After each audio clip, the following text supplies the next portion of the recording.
News क्या है वो जान लीजिए। राजस्थान में बीजेपी ने बड़ा दावा किया है।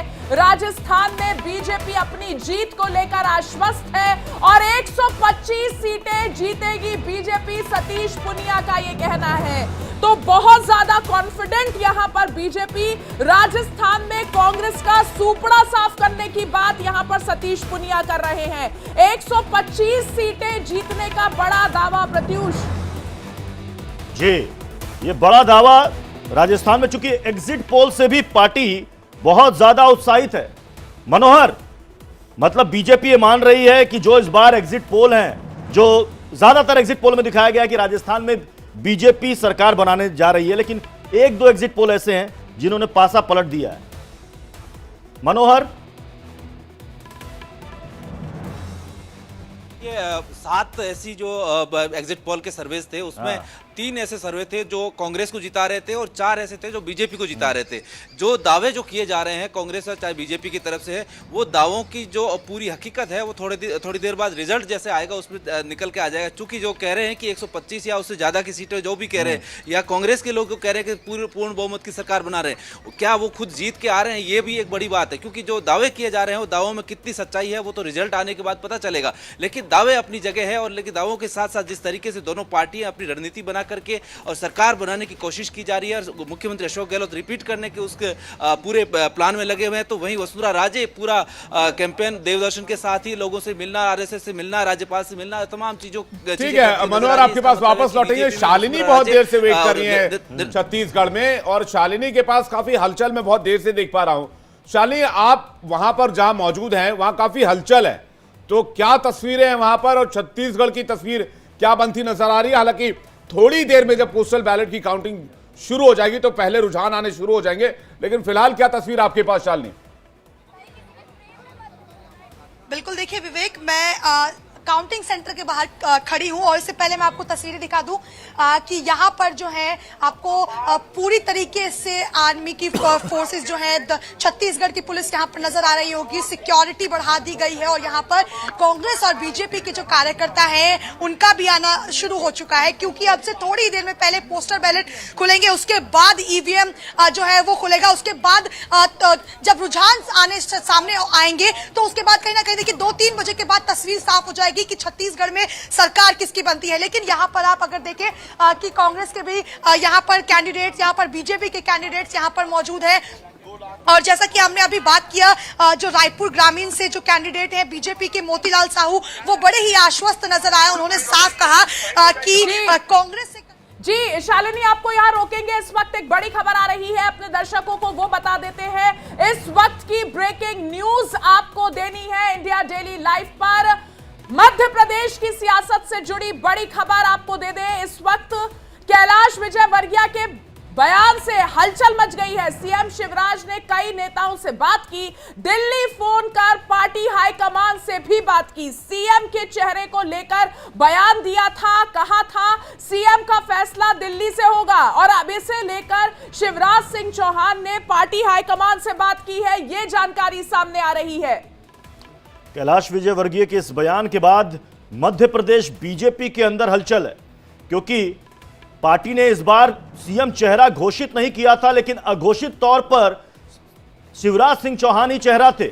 लेकिन जब कैलाश विजयवर्गीय ने कहा कि इसका फैसला दिल्ली में होगा, उसके बाद यह बड़ी खबर कि सीएम शिवराज सिंह चौहान ने दिल्ली में आला कमान से बात की है और बाकी पार्टी के वरिष्ठ नेताओं से वो बात कर रहे हैं।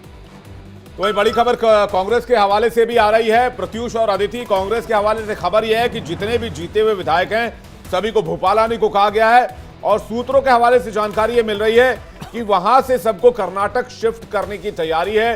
बेंगलुरु में कांग्रेस ने रिजॉर्ट भी बुक कर लिया है। सूत्रों के हवाले से ये बड़ी जानकारी मिल रही है, यानी कि एक तरह से बाड़ेबंदी शुरू हो चुकी है विधायकों की, और ये कयास पहले से ही लगाए जा रहे थे। इंडिया डेली आपको रोज ये खबर बता रहा है कि किस तरह से सभी पार्टियां अभी एक्टिव हैं, सभी पार्टियां अभी से अपनी अपनी कोशिशों को शुरू कर चुकी है।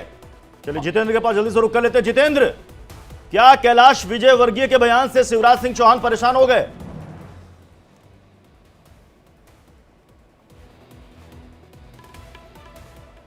जितेंद्र, आवाज जा रही है? बिल्कुल, देखिए जिस प्रकार से बयान निकल कर आया है कैलाश विजयवर्गीय का, और ठीक उसके पहले यानी कि आज काउंटिंग होना है और काउंटिंग से पहले ही जिस प्रकार से कैलाश विजयवर्गीय का जो बयान निकल कर आया है, और ये बयान निकल कर आया है सीएम फेज को लेकर, तो देखिए इस समय मैं वहां पर मौजूद हूं कि कुछ घंटों के बाद ये तस्वीर क्लियर होगी कि इस बंगले के अंदर, इस शासकीय आवास के अंदर आखिर कौन मौजूद रहेगा। मुख्यमंत्री निवास में आखिर क्या वाकई में बराबर मुख्यमंत्री शिवराज सिंह चौहान यहाँ पर मौजूद रहेंगे, या फिर बीजेपी की ही अगर सरकार बनती है तो सीएम फेज कोई और होगा, या फिर यहाँ पर सत्ता अगर बदलती है तो कमलनाथ यहाँ पर पहुंचेंगे। तो ये तमाम जो सवाल हैं अब वो लोगों के जहन में शुरू हो गए, क्योंकि जिस प्रकार से इंदौर में कल कैलाश विजयवर्गीय ने अपना एक बयान दिया है, उस बयान के बाद लगातार जो चर्चाओं का बाजार है वो गर्म हो चुका है। अब जो हाईकमान है उससे चर्चा लगातार की जा रही है, भोपाल से लेकर दिल्ली तक जो चर्चा है वो की जा रही है। मुख्यमंत्री शिवराज सिंह चौहान की हम बात करें, कैलाश विजयवर्गीय की बात करें, तो तमाम जो बड़े लीडर्स हैं वो लगातार चर्चा कर रहे हैं, और दिल्ली में इस बात की पूरी तरीके से एक बैठक भी तैयार की जाएगी कि आखिर मध्य प्रदेश का सीएम कौन होगा। लेकिन देखिए, जैसा कि मैंने आपको बताया कि कुछ और समय बाकी रह गया है, और थोड़ी देर के बाद यानी कि चंद घंटों के बाद ये तस्वीर पूरी क्लियर हो जाएगी, आईना पूरा क्लियर हो जाएगा कि इस रास्ते से अंदर जो अपने काफिले के साथ मुख्यमंत्री शिवराज सिंह चौहान पहुंचते थे, तो क्या वाकई में वो बराबर इसी रास्ते से अंदर पहुंचेंगे, या फिर यहाँ पर जितेंद्र आपके पास वापस लौटेंगे। इस बीच बड़ी खबर मिल रही है राजस्थान से, जितेंद्र आपके पास लौटे और जानकारी के लिए, लेकिन राजस्थान से एक ब्रेकिंग न्यूज आ रही है, चूंकि हमने दर्शकों को प्रॉमिस किया है सबसे ज्यादा ब्रेकिंग न्यूज हम लेकर आएंगे। तो राजस्थान से बड़ी खबर यह कि निर्दलीय प्रत्याशियों का डबल गेम शुरू हो गया है। कांग्रेस और बीजेपी के संपर्क में है निर्दलीय प्रत्याशी, दोनों ही पार्टी के नेताओं से संपर्क कर रहे हैं, जितने भी अदर्स हैं जिनके जीतने के चांसेस ज्यादा लग रहे हैं। कांग्रेस बीजेपी ने 10-10 निर्दलीय प्रत्याशियों से बातचीत की है, यह भी सूत्रों के हवाले से हमें बड़ी जानकारी मिल रही है। तो एक तरफ मध्य प्रदेश में जहां बाड़ेबंदी का खेल शुरू हो गया है, तो कांग्रेस और बीजेपी राजस्थान में अपना गेम सेट करने में लगी हुई है। यह बात हमारे महा एग्जिट पोल में भी निकलकर सामने आई थी। मनोहर हमारे साथ लगातार जुड़े हुए जयपुर से, जो अपडेट हम तक पहुंचा रहे हैं। मनोहर, हमने जो महा एग्जिट पोल दिखाया, सीट वाइज एनालिसिस दिखाया, एक एक सीट का आकलन दिखाया, उसमें भी राजस्थान की यही तस्वीर निकल कर आई कि यहां अदर्स बड़ा खेल कर सकते हैं, और अभी से अदर्स को साधने की शुरुआत हो गई है, जिनके जीतने के चांसेस ज्यादा बताए जा रहे हैं। इस बारे में क्या जानकारी है आपके पास?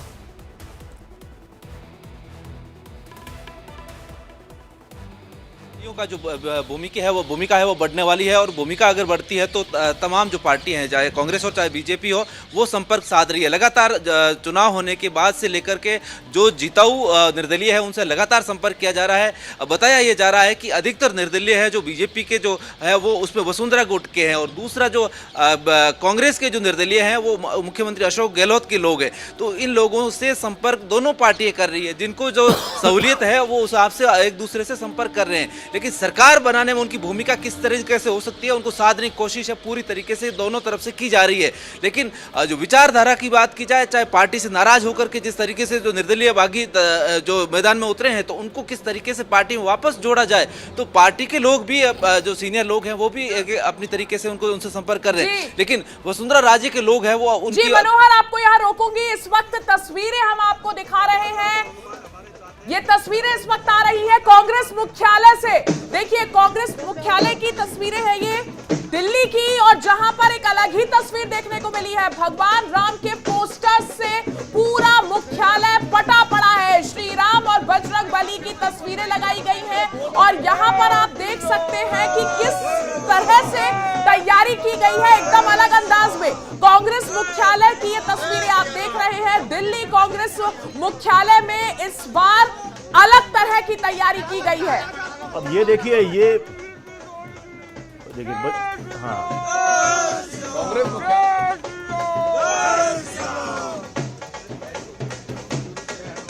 की तरफ से राम मंदिर को लेकर कभी सबसे इंपॉर्टेंट है बजरंग बली, और ये वही बजरंग बली की तस्वीर लेकर आपको याद होगा कि जब कर्नाटक में बजरंग बली को लेकर विवाद गहराया था, दोनों पार्टियों ने जमकर हमले बोले थे। उसके बाद से कांग्रेस ने एक ट्रेंड बना लिया है कि वो बजरंग बली को सामने रखती है, गदा सामने रखती है, और इस बार भी लेकर आ रही है कि बजरंग बली हमारे लिए शुभ होंगे। और ये पार्टी दफ्तर के अंदर पहले ये पैटर्न देखा जाता था बीजेपी और कांग्रेस कहती थी कि देखो, धर्म से कभी बीजेपी अपने आप को अलग कर ही नहीं पाई राजनीति को। अब वही ट्रेंड हमें कांग्रेस में देखने को मिल रहा है। अब ये कैरेक्टर, वो वेशभूषा, कोई राम बना है, कोई हनुमान बना है, अब ये कांग्रेस खेमे में भी दिख रहा है। पीछे देखिए पोस्टर लगे हुए हैं, राहुल गांधी जिंदाबाद। तो देखिए प्रत्युष कैसे तस्वीर बदलती है, और कांग्रेस को भी शायद अब ये लग रहा है कि काफी डैमेज उन्हें हो जाता है धर्म के नाम